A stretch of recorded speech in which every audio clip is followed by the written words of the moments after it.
Hey YouTube, it is March 12th. I'm in my empty greenhouse with the dog who you might see here in the background. I'm not going to edit this very much, but we're just going to talk really quick about 25 things that you can be planting right now if you're just itching to get outside in the dirt and you live in the cold weather. There are some things you can be planting now, but, get your notebooks out. That sounded wrong. Anyway, get your notebooks out.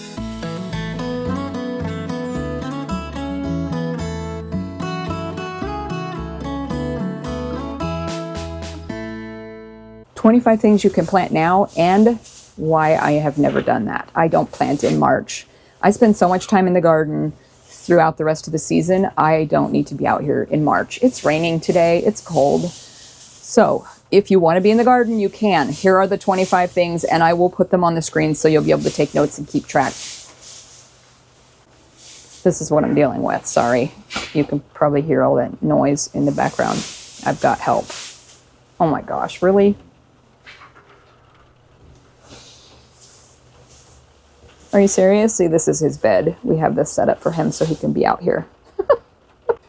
Oh my gosh. The unedited version of homesteady life. So, to preface, also, if you're new here, I grew up on a garden and a homestead in the 70s. We were actually off-grid before off-grid even had a name. We called it back to nature. We bought 20 acres in the middle of nowhere in Idaho, no power, no water. Built a house. We lived in a tent from July until it was snowing, and then we moved into the one room of our house that we had finished, surrounded with just clear plastic for walls and a blanket for a door. We didn't have running water no electric for 10 years and no running water for 7 years. So when I say I have experience with this stuff, I'm not joking. Gardened the whole time. We raised all of our own food. I was in the garden with my mom the whole time growing up. Didn't love it. Did not love it. Oh my gosh, didn't love it. It was against my will. I hated weeding. We had to weed and then we could go swim. So all that to say, this is experience talking. You don't need to get crazy. Don't worry about not starting your vegetables. Oh no, if we don't start early, we'll never get a crop. I fed our family here on this property for the last 24 years. I never started anything earlier than about May 5th. Outside.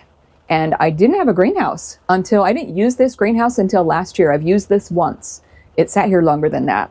I don't know why I didn't use it. That's a different, I just was like, whatever, it doesn't matter. Last year I did it and I loved it.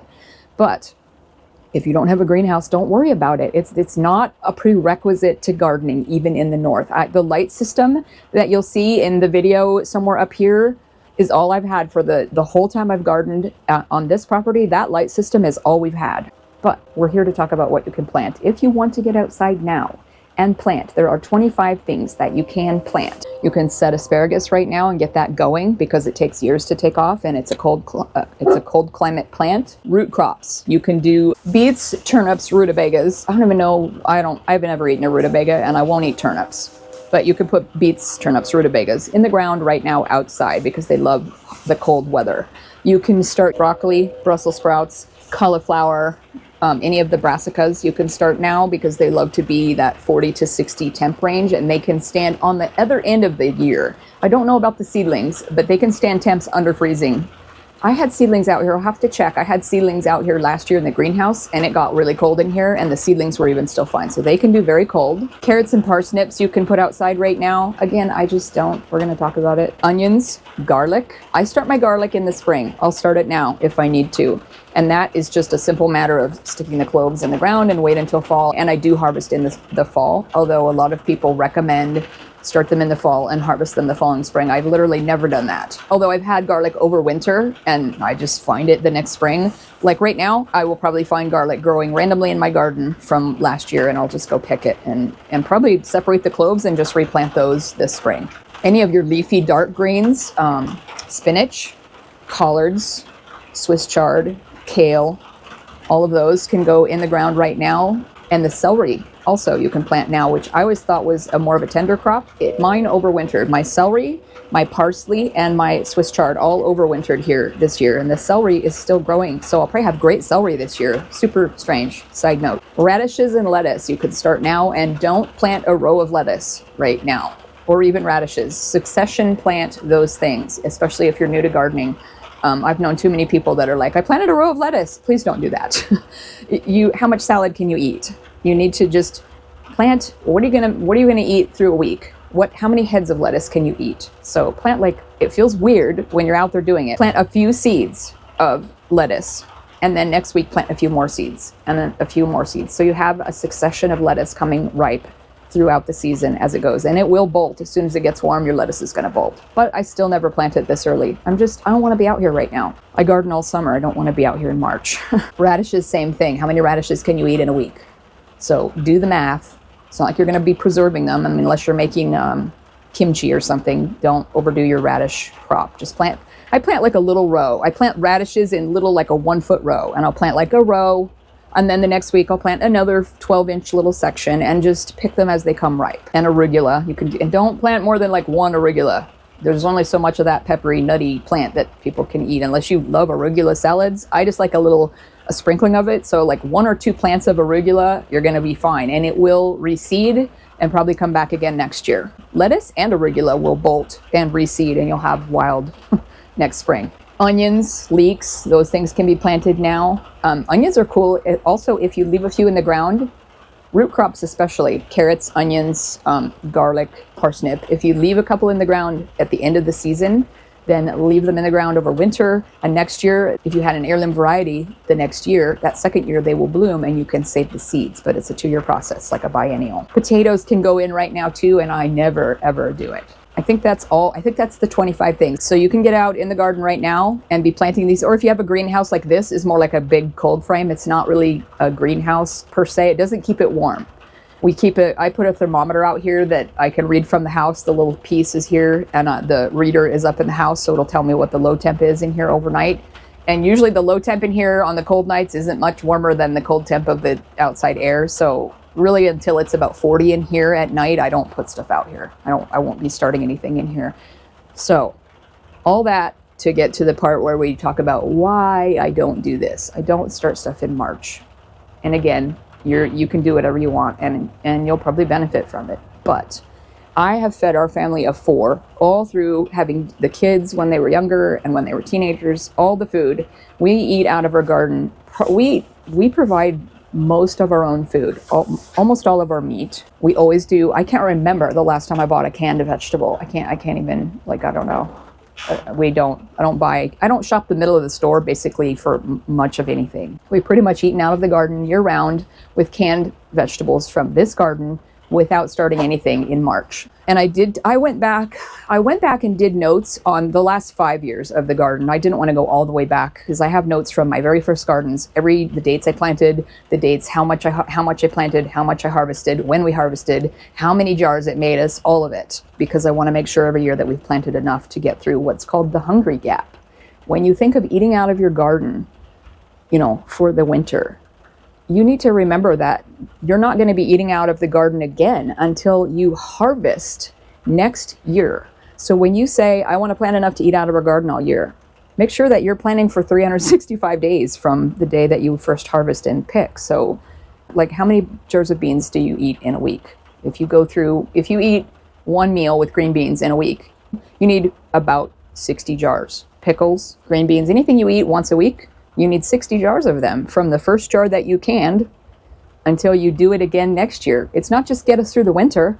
You need to think about get you through the winter, but then you need to plant and wait for them to grow and then wait to harvest them. So basically you need 12 months on the shelf. If you're wanting to do food self-sufficiency, 12 months worth of food, not a winter's worth. I know too many people are like, we put up 15 jars of beans, we're doing so good. No, yes and no. Yay, but do more. Sorry, do more. If you're wanting to feed your family, you need to look at how many of these you're going to go through in a week. What I have found, though, that garden has fed us year-round, and I have never planted anything outside in the dirt out here much before early May. I think May 5th. In the last 5 years, I haven't been outside planting anything before May 5th. And that was things like cabbage, broccoli, cauliflower, spinach, peas, onions, carrots, potatoes. And I've gotten all we need from planting those vegetables as early as like May 5th or 6th, and even into as late as June 10th to 17th. So don't freak out and think that you aren't going to get a crop. If you don't start your stuff now, oh my gosh, I need to start now, you don't. Again, we're in a cold climate, and I start early May is about the first time I'm out here putting stuff in the ground. This year, because we did the raised beds, and it's a whole new playground for me with the new dirt going in and the raised beds that we put in last year, I may start some, because why not? I may start some, the root crops. I may put in those raised beds a little bit early just to see what happens. But it gets warm here fast. We can have hot temperatures in May, and I've still never had it be I don't have stuff that bolts and we didn't get a crop. Spinach, we always get enough. Peas are the other thing. I love peas. I have never really managed to preserve them enough to eat through the winter and into the next year, because I don't like the shelling and all the things. To me, peas, they're just not worth it. They're not. I need to do a separate video on my love-hate relationship with peas. I love peas. I hate when you sit there with a big giant barrel of pea pods and park yourself on the back porch and start shelling, pop one open, pop the seeds out, toss the pod. Pop one open, dump the seeds out, toss the pod. You could sit there for hours and you're thinking, you know, I could have taken the kids to the beach today, but here I am popping shells. So, you know, choose wisely. Peas are one of those things I don't get too dramatic about, because we'll have them. I usually plant about an 18-foot row, 4 feet wide, and I very rarely preserve any of those. We just eat them fresh as they come out of the garden. I'll make a pea salad and we'll just have them for dinner, but I don't think I have many peas even in the freezer right now. They're too much work. They're just too much work. So you can get enough food even if you plant a little bit later in the spring, and don't freak out about getting out here in the, you know, to me this feels like late winter. I don't want to be out in the garden. It's cold. So don't freak out about it if you're not out here late winter. And I have a greenhouse and I'm still not out here. I know I don't need to, and I don't feel like it. I have other stuff I'm doing in the house right now, and I know I have so much, like I need to build up steam to get out here. And once I get out here, I'm out here for 4 to 6 hours a day, every day. So if I don't need to be out here now, I'm enjoying the time inside. That's just kind of my bottom line. What you can do though, if you want to start now, and experiment, because if you have a cold climate but you get super hot in the summer, which we can get up to 100 in the summer here, you can try a little experiment and do succession planting like I do, do some radishes and then do some more radishes.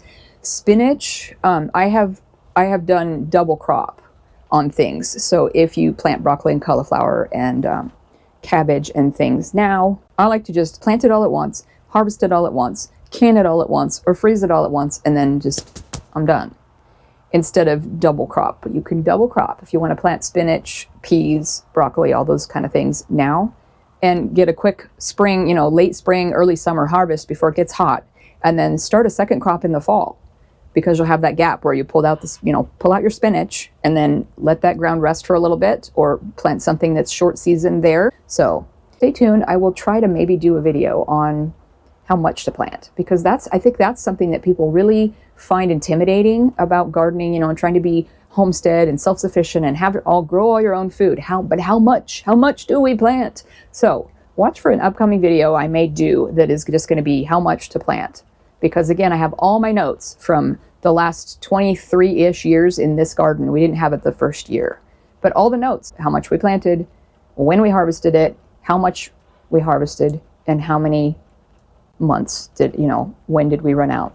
But you need to keep notes. So all of these things, if you're going to plant greenhouse, inside, outside, under lights, take notes. The biggest thing I can tell you is take notes, especially if you're just starting out gardening. Start now, start a notebook, start a computer page, do something that will save your notes every year. Make notes on every single thing. What did you plant? What variety did you plant? How many did you plant? What day did you plant? When did they germinate? What was the germination rate like? When did you harvest? How much did you harvest? How much did you preserve? And how long did it last you? And that will be invaluable as you go along. So new homesteaders, write that down. Put it on a sign, hang it in the greenhouse. Make notes. Bring a pen, bring a notebook, always. Greenhouse, bring a pen and a notebook, always. If you're inside doing stuff under lights, have a notebook, always. Aunt Steph said, bring a notebook. I'm going to go inside because I am cold, but I hope this helped you not freak out about gardening. It's fun. Don't let it be intimidating. Thanks for watching. We'll see you in the next video. No, don't pee in here. No, don't pee in here.